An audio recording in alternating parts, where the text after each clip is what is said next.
Hi, I'm Paul from the Studio Rats. In this series of videos, we're looking at the effects inside the Boss Katana. Now, if you haven't seen any of the other videos, go and have a look at those as well. But today we're going to be concentrating on the chain setting inside the Boss Katana. If you like what we do, it would really help us if you liked and subscribed. And don't forget to click on that little bell button down there and you'll be notified of any future videos that come out from the Studio Rats. So what is the chain setting? Well, the chain setting is the order in which your effects go. Now, you wouldn't think it made this much difference, but it makes a massive difference. If you open the Boss Tone Studio, it's the second tab just after effects. So let's start from chain 1. Now, all of these settings start with the booster pedal.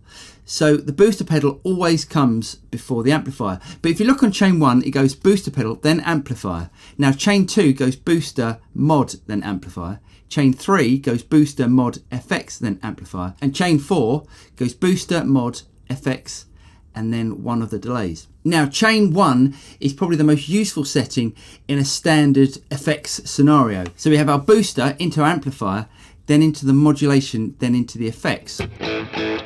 Right, now for me, this doesn't work. And the reason why this doesn't work is because I normally put my compressor in the mod slot.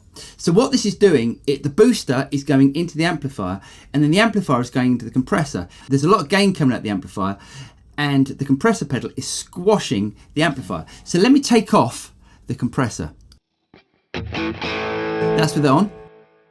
And that's with it off. I always like to have my compressor before an amplifier because I like my guitar signal getting compressed, not the amplifier. So what I would tend to do on that is to go to chain 2. So now we've got the booster, then the compressor, then the amplifier.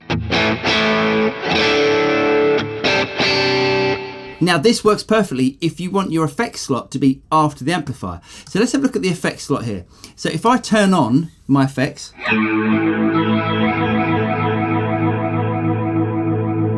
now if you're listening through headphones, you'll notice that this effect is in stereo. The signal is waving from side to side. Now let's go back to our chain.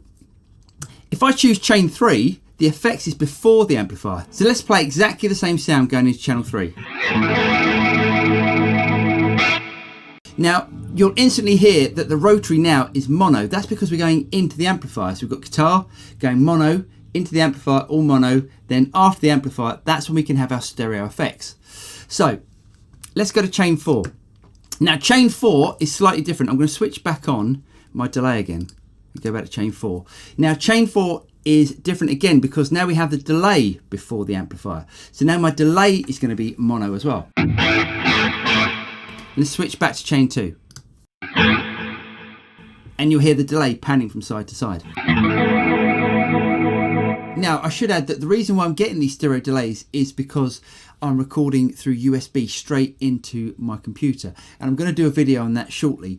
But it still makes a difference. If you run, say, like a delay into the front of the amplifier, it sounds very different than if you run it after the amplifier. So, for instance, I've set up a mono delay now, and I'm running the delay after the amplifier, so it sounds like this. Now, if I switch to chain 4, which is the delay before the amplifier, hear how different it sounds.